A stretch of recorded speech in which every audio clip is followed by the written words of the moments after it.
Welcome back to the Lonely Hello, Road. We're hello, here to hello. join you on your journey to heal and become a better human. And once again, guys, you guys have blown me away. I've been going through fucking chaos, and everything's been insane. For some reason, this upload schedule works. So Okay. I've also transitioned the real show over to this schedule by absolutely having a chaotic weekend as well. So I'm seeing if it works there too. But all of the shorts are now going up before the episode. So if you feel or you see one short that you're like, hey, that episode looks good. It's coming on Monday. That's when the uploads are coming right now between Sunday and Monday, and it will be available that day. They're a week behind right now, but obviously, with everything being so chaotic, it makes it slightly easier to make sure that something's sort of scheduled and available. But you guys have absolutely blown my fucking mind. In the past 7 days, between this show and RMTS, I've cleared, I think it was 65,000 views on just YouTube. And after looking at all of this stuff of like trying to grow all of this stuff and everything else, it is insane to just look at it and be like, hey, it's working. This business plan is working. And that was It's absolutely exciting. fantastic. It feels Yeah, it's fantastic. exciting to So, watch it grow. yeah. And I know it's inconsistent. There's some weeks where it's like, oh, this all these shorts are only getting 100 views. And then there's weeks where it's like It every does feel single great when short you is get clearing to 1,000 see plus. the fruits of labor that you put in for months. Yeah. And it feels fantastic. Like even with going through all the chaos and everything else, it just feels good. It feels good that, all of my hard work is being validated. All of your hard work is being validated. Like we're being shown that hey, everything's good. And that's fantastic. It feels fucking fantastic. It makes me feel so much happier. It makes me feel so much more confident in what we're doing. But yeah, no, it's I cannot wait to finish telling this story that we've told so much of already because it's coming to a point and it's getting surreal. Every episode we tell a little bit of it, right? Yeah, yeah, There's a little and bit it more.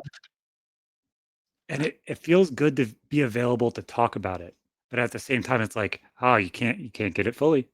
Can't get, and it's not even because I'm trying to cock tease you guys. Because if I could have told you guys all of this like 3 fucking years ago, I would have. But it's like at some point, hey guys, it is what it is. I can only tell so much, but it's coming to an end, and it feels fantastic. So I cannot wait for that to be fully available to speak about and try and help some of you guys through some of the same shit that I dealt with because it's a fucking lot. KJ, how have you been? It's been a Yeah. week. It has been. It has been quite the week. I'm good. I'm good. We are transitioning to my wife left her job and she's now taking over caretaking of the grandkids, the three grandkids, Fully? weekdays. Congrats. Yeah. Oh, yep. So, That's awesome.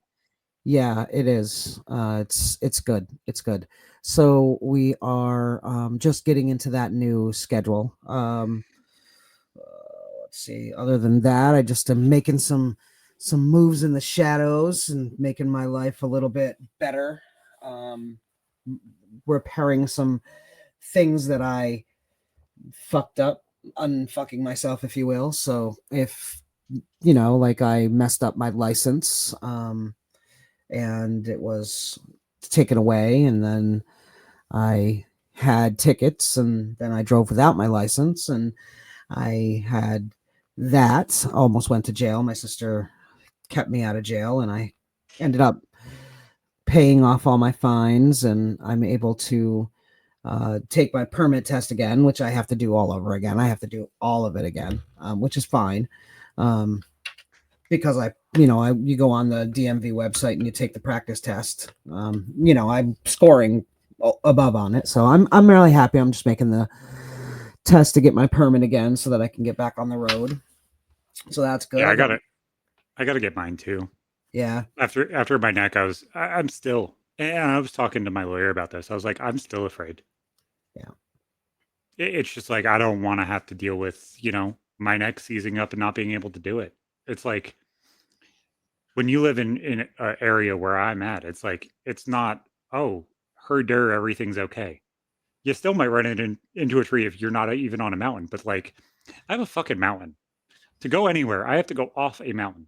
Yep. And it's just like that's Yeah, you what do. happened. You're also in uh, a really rural area where if you don't drive, you are to dependent on others, and Yep. that's very A difficult. They scary don't situation too. Uber and Lyft aren't very prevalent up there, and I have that luxury being in the capital district where I can just grab an Uber or grab a Lyft, and it doesn't cost me my whole paycheck. Uh, you know, but where you're at in the more rural section of the state, it's more challenging. So I definitely need to get back on the road. I'm very very excited. No more And public it's transport, just being able to unlearning help trauma too. Hmm? It's unlearning trauma too. Like for so many years I was told, "Oh, well you never will drive. Don't worry about it. I've got it."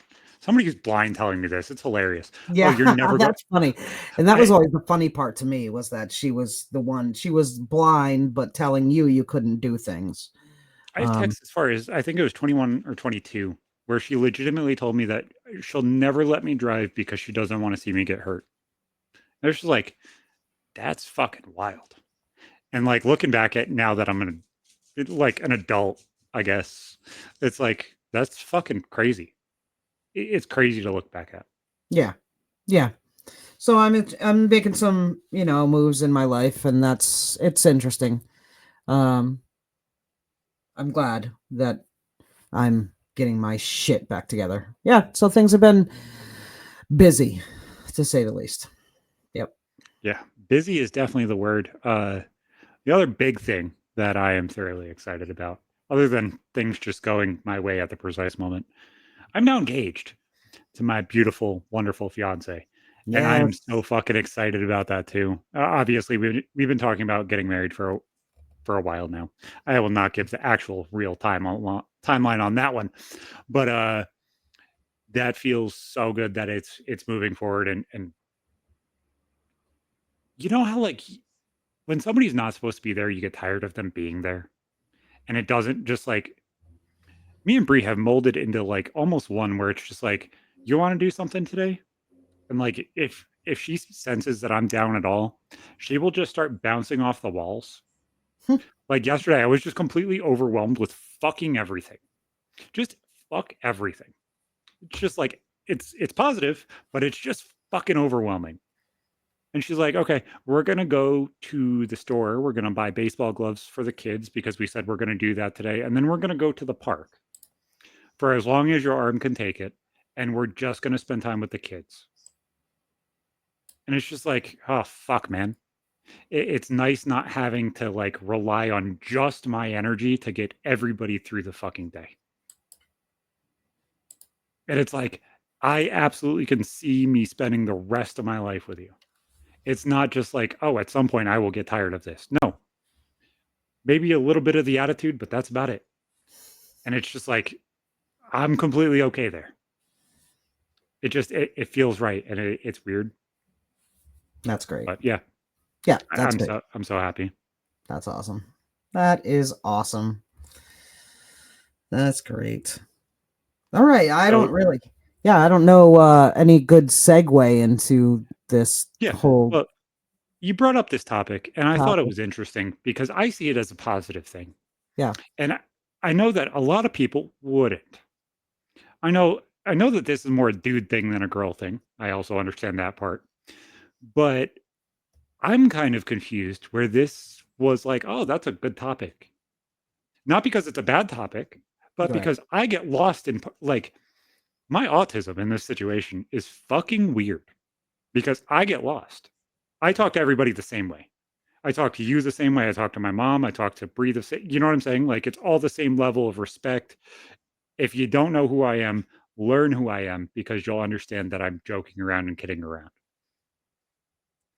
And obviously, I take off my gloves and give kid hands to whoever I need to, but it is very, very rare. I treat everybody kind of equally.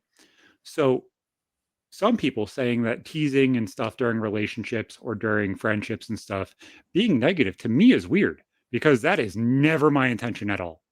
Right. I will much more likely be self inflicted or like neg myself before I neg anybody else and Hmm. like mean it. So what did you see in this where you're like, hey, we probably should talk about this and probably help some people? Where were you seeing something that we could actually do something with this? Well, the catalyst for it was my stepdaughter in Utah. She has been going through it. And there was a point in time where her partner was teasing her, and it got to a point where Sarah was just like, "Why do you keep teasing me this particular way? Like, I'm not comfortable with it, and I'm not really sure why you do it." And she was just like, "Well, I think it's funny, and I'm just teasing. Don't be Mhm. so sensitive." And so it kind of got past the point of the banter. I get that. I get relationship banter. My Mhm. wife calls me a midget all the time. I'm her little troll. I mean, I get the banter. I get the and yeah, I knew you'd find that funny.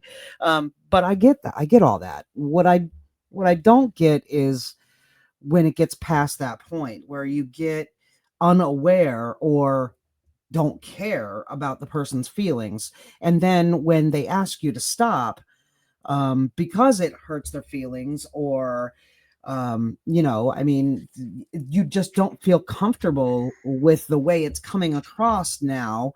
Um, or it's coming across differently than it used to. Like it's changed from banter to something a little bit more underbelly, if you will. Yeah. And that's when I feel like it gets to a toxic part, and people can choose to continue to go down that path, or they can course correct and take that person's feelings into consideration.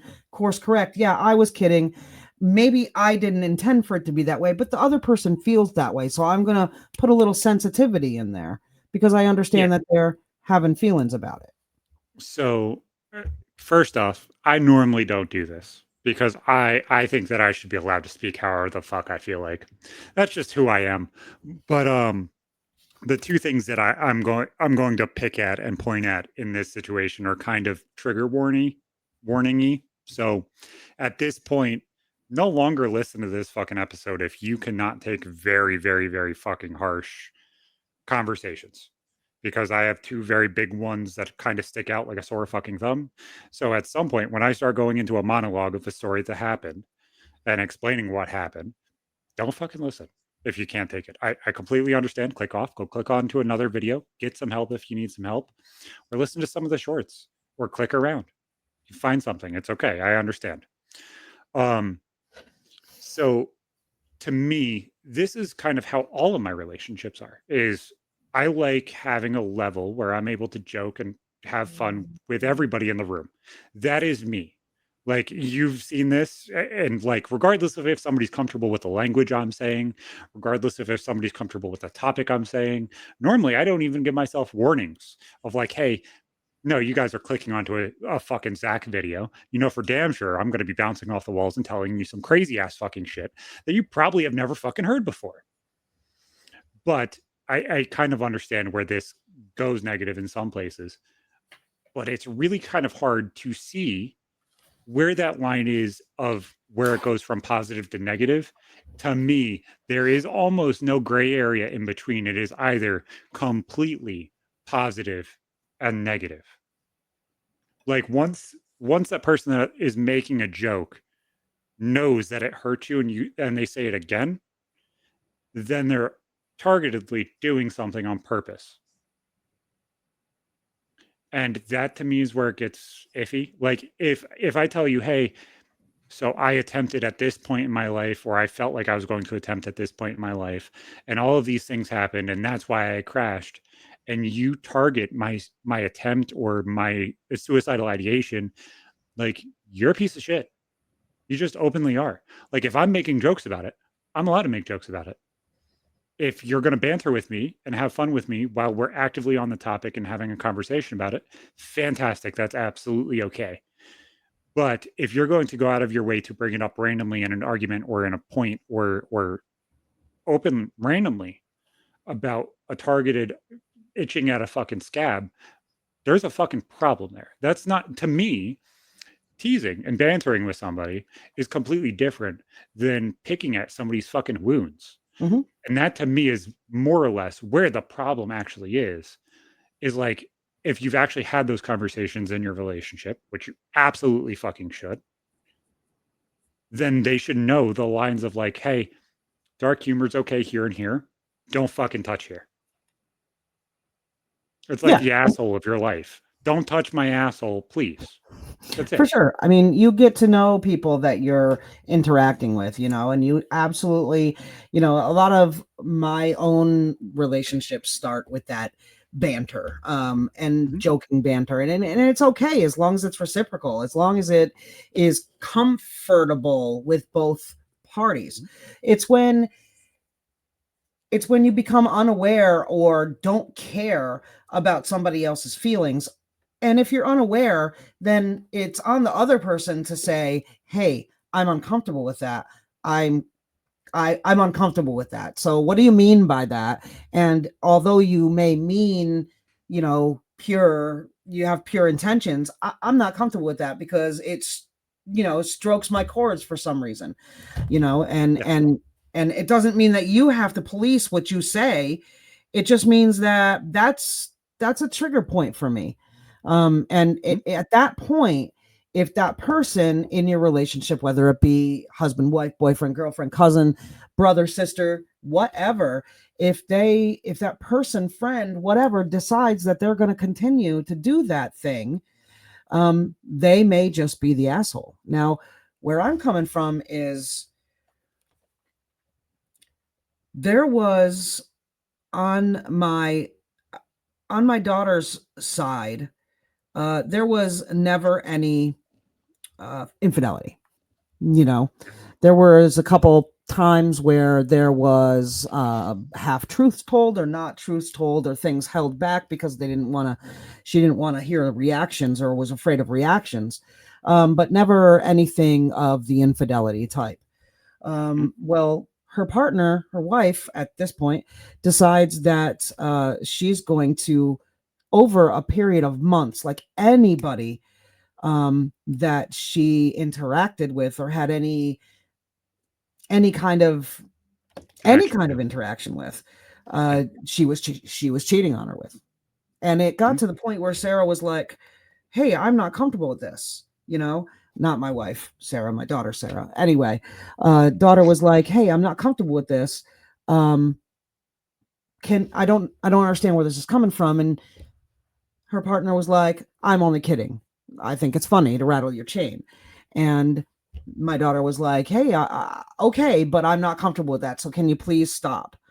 And it continued. It would stop for a couple days or a week or whatever. And then the next time she felt insecure, it would start again. And so that's where it came from. And from what I can see in that particular situation, was a level of insecurity that this person had, that they were projecting onto my son, Well, my daughter. not only a level of insecurity because you have the level of insecurity of them sitting there and oh you're cheating on me, oh you're cheating on me, oh this person's slightly attractive, oh I feel negative about myself, so that person obviously is more meaningful.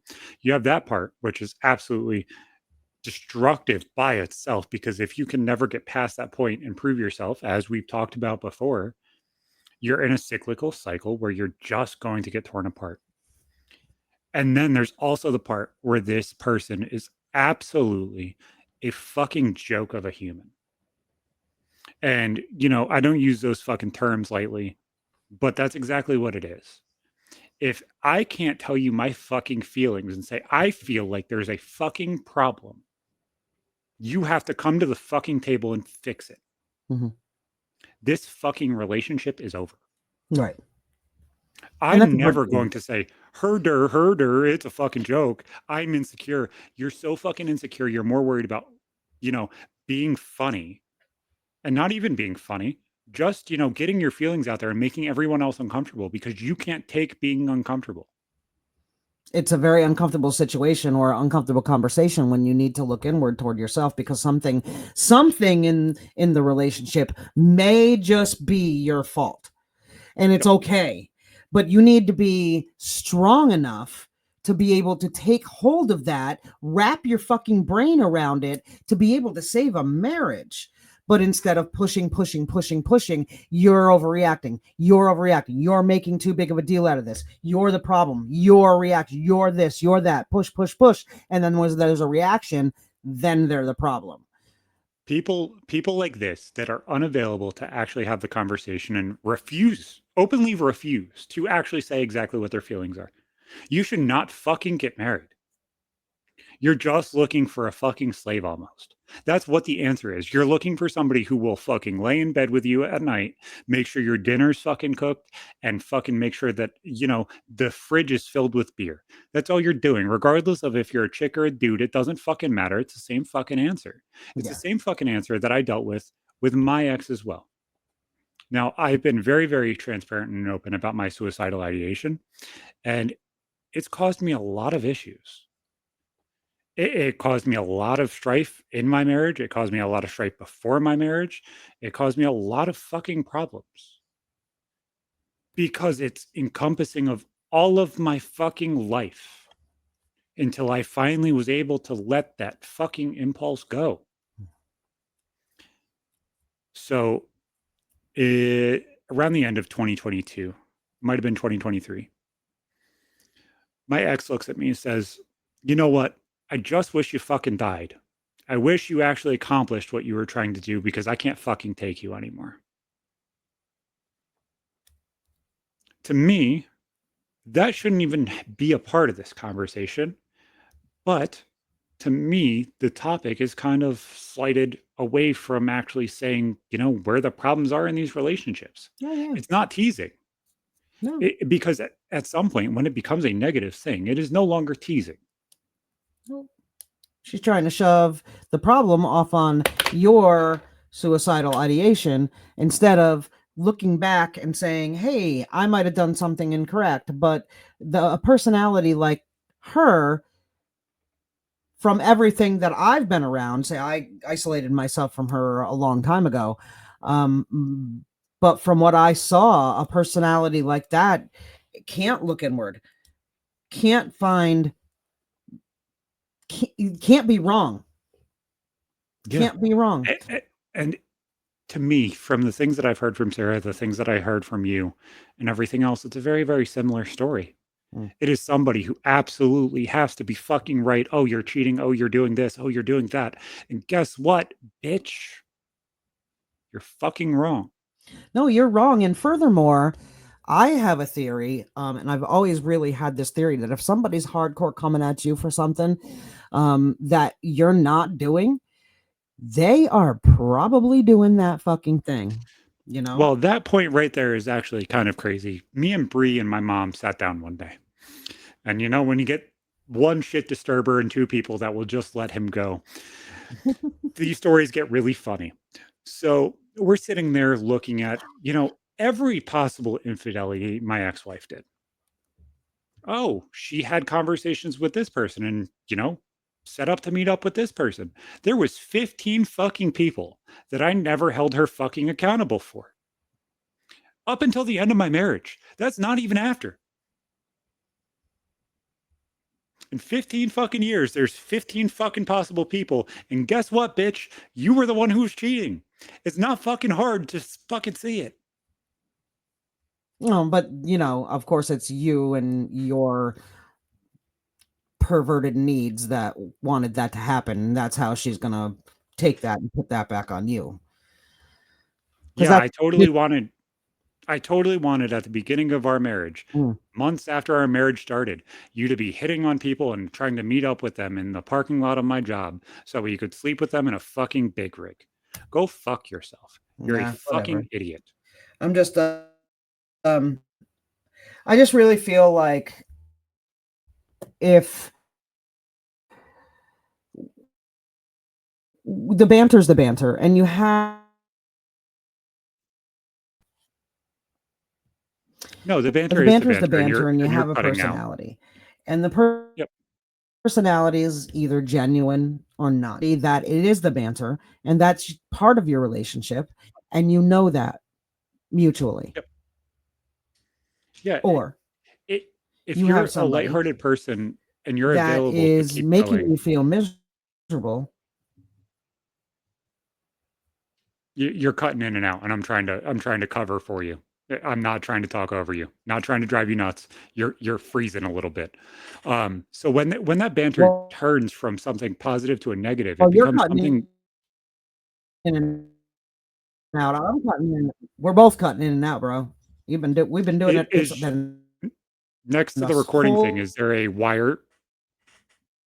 25. Now our tech issues are fixed. Okay, so my big part is like I struggle to see where I genuinely have power in a situation because I do treat everybody equally. It's very hard for me to see the difference in between you or my mom or a grandparent or something like that because I don't just basically give respect based off of age or experience or whatever. It is kind of that disparity where I'm like, oh my God, everybody's kind of equal to me. I treat everybody like an equal. If my grandparents want to have a conversation about politics or whatever, I'll do that. I'll have that same conversation with you. It doesn't change. You know what I'm saying? I do. I do. Um, I feel the same. Like my beliefs don't change or anything like that. I just feel like, and it's not. I don't feel like it's me like editing myself. I just feel like I just feel better coming from a place of certainty. I've spent Mhm. so much of my life spouting off at the mouth because I Absolutely. can. And I just feel like in the last 5 years, 5 to 7 years, I've been just kind of reeling it in and honing my words, crafting my language because words absolutely matter. And Mhm. if you don't want people to feel certain ways about the way you speak with them, it's on you to communicate correctly. Yep. And so that's where I Yeah. come from. Um, in a matter of, I think that I our tech issues started when I was trying to make a point of the banter. The Yeah. banter comes from a genuine human. A banter comes from a genuine person who doesn't want to hurt people's feelings, who doesn't want to screw with people or make them feel less about themselves. They are just bantering. It's just kidding around, joking. However, there's a type of personality. Let's go to the other end of the spectrum completely. And then there's everybody in between. But the other end of the spectrum completely is somebody that wants to isolate and manipulate and make you confused about your own truths and reality. And then there's everything in between, in my opinion. Yeah. Yeah. To me, those people on the end are the same people that, you had problems with in high school. The same people that, were sitting there throwing paper in your hair because they thought it was funny, not Mm, because, hey, you're playing a game. yeah, Like, you know what I'm saying? Like, it's always those assholes that sort of like, have a crusty fucking cheek and all of a sudden don't want to sit down because they want to pick at somebody else. it's that So that way lack of the eyes empathy. aren't on them. Yeah, Yeah. It's a lack of empathy and it's a lack of, normal fucking awareness. And there's also an absolute insecurity around the entire situation. yeah. People that are insecure are fucking more dangerous than what people want to realize. That's a big thing. That's the big thing is the insecurity. If you are secure in self, if you are secure in you and your 10 toes being on the ground and your roots being strong and deep and wide, why are you trying to pin somebody else's life down? Yeah. You've made that person your partner or your friend for a reason. Why are you trying to hammer them? It's Because the genuine versus the ingenuine. yeah, because as a whole, you can have the same exact conversation with somebody who is being genuine and ingenuine, and it literally the responses could be almost exactly the same. If you're like, "Hey, buddy, I'm trying to lose weight," or "Hey, I'm trying to get off alcohol," or "Hey, I'm trying to quit taking these pills," or whatever, and that person's lighthearted about it and pops a joke trying to make you feel comfortable, trying to make a fucking light randomly in the middle of this shitty ass fucking situation, like the dipshit that's right here on this fucking camera. I turned the death of my son into a podcast to help other fucking people and tell stories and try and fucking show a light to even the darkest fucking situations.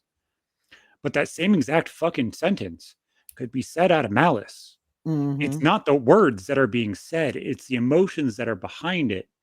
And honestly, that's where I struggle is like, I am not a fucking negative person. I do not, even in the most negative fucking situations I'm in, I'm not saying things like, oh, you're just like your mother. I'm not saying, oh, this is the problem or that's the problem. I am always lighthearted and I hope the best for everybody because that's who I am. Right. Right.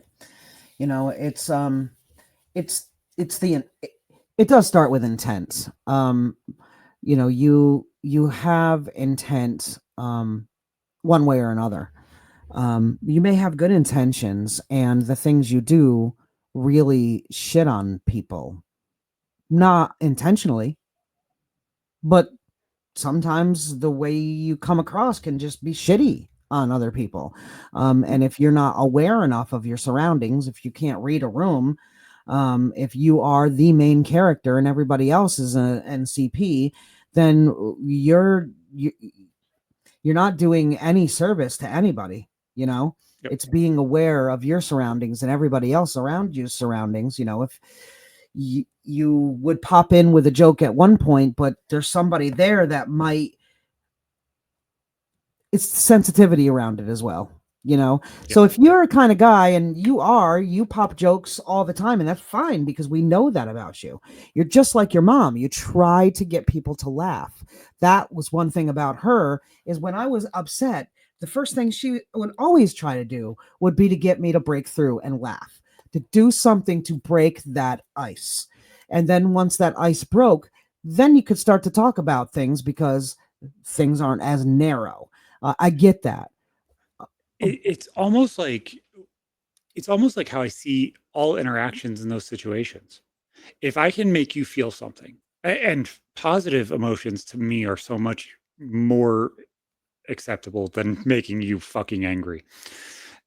It's like I would rather like pop a joke and make somebody giggle because I know you're then going to be genuine in the rest of the conversation.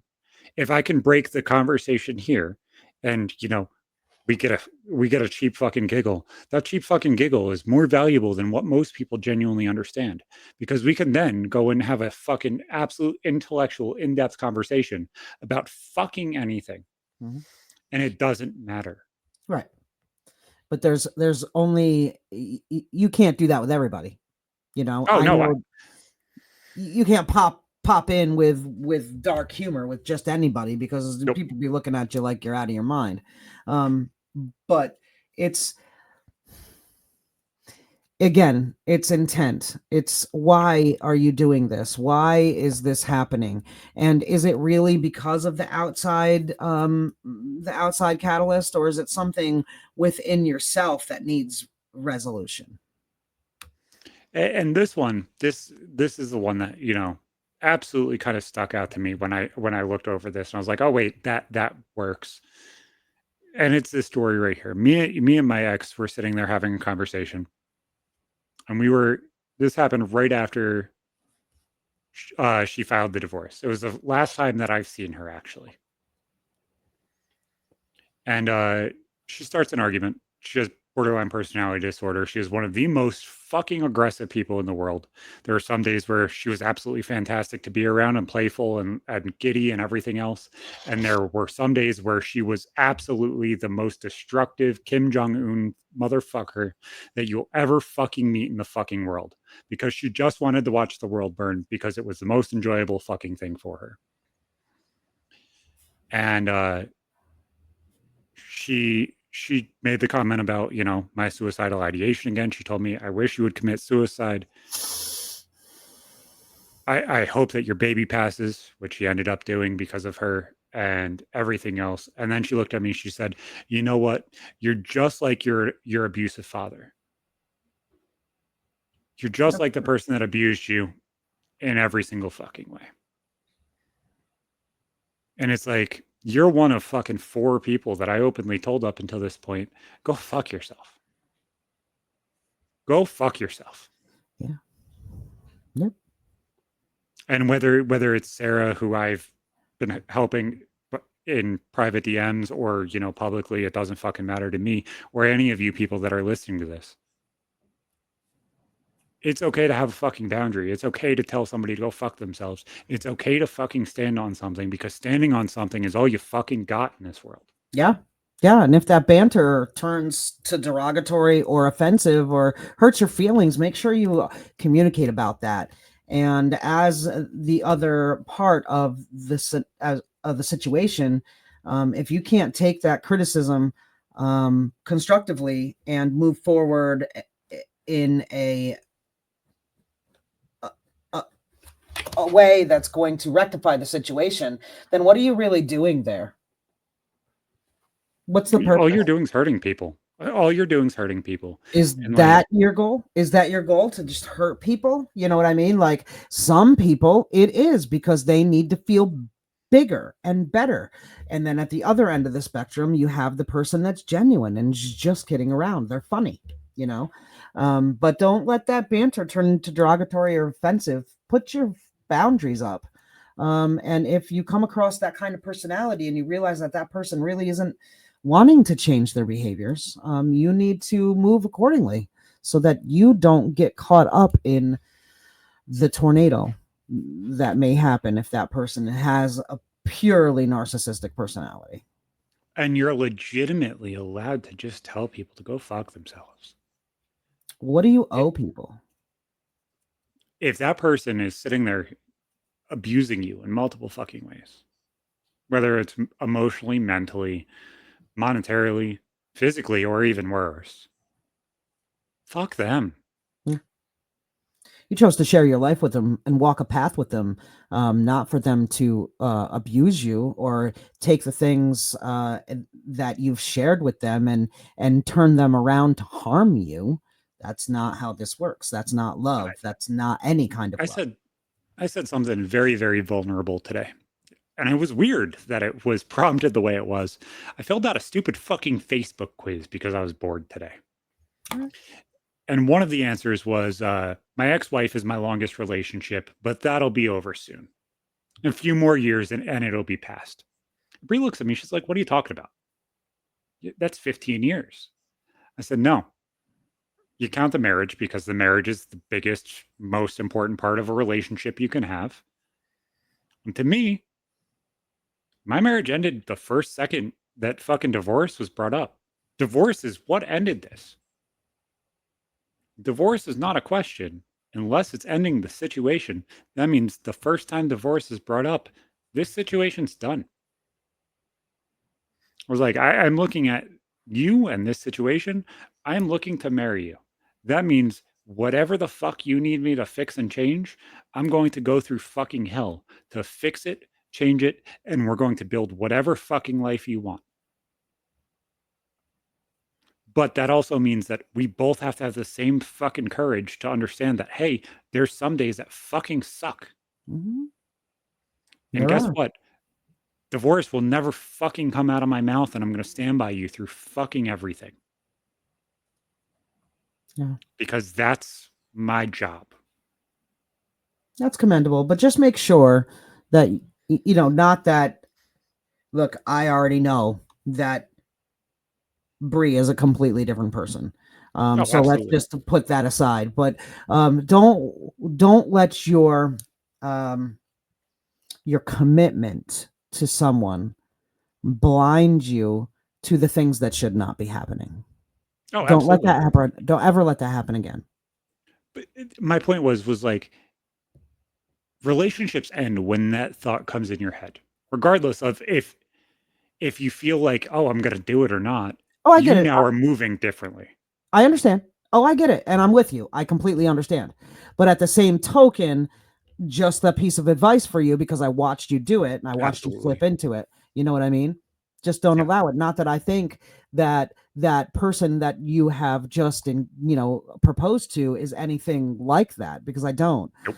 I feel her soul. I don't know her like that, but well enough to know that she's not nefarious, because I have a way, I have a sense, Mhm. and it's been right my whole 50 years, as far back as I can remember. It's been right. I've told it it's wrong. I've told it we're going to give more chances. I've told it that I may be incorrect. I just need to hold off. But it has been correct. So, no, I don't feel like this one's anything like the last one. And I think that's perfectly perfection. Should not be anything like the last one. Yeah. Yeah. And that's the job. And if you or your significant other doesn't have the balls to say that and say that they're going to love you even on your worst fucking day, that's not fucking banter. You fucking walk. Yeah. It's okay Yeah. to walk. But just know that if you're on the end of that abuse, um, that is abusive, you're on the abusive end of that abuse. You don't have to continue to stay, on the barrel end of that shotgun just because you're in a relationship or you've married that person. You don't have to continue to take abuse and not set boundaries because you've married that person. I understand that marriage should be forever, but if you're being abused, that is just like the bringing up the divorce word. That is all bets off. Yep. You put your heart in that person's hands. They don't have the right to fucking squeeze it. Yeah, you put a marriage is an ultimatum of provide for yourself so that way you're good enough so that way on my bad days you can provide for me. And I'm going to do the same fucking thing.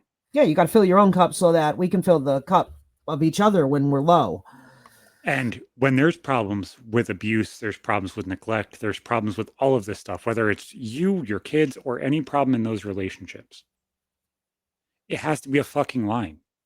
You fix it now, or I'm getting the fuck out and fuck you. Yeah. Then if they don't take the responsibility or the accountability and fix it, that's when you're going to have to draw some really, really bold, tough lines.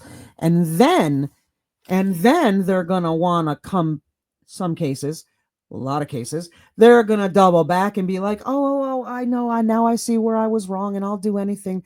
But at that point, And they might. they might, but I call it a light Right? switch. For me, it's a light switch. When my switch is flipped off, it's fucking off. So if your switch is off and they've finally realized the error of their ways, and they may have, if you're sour to it at that point, you're sour to it at that point. Yep. There's no fixing it, And homie. You're too late.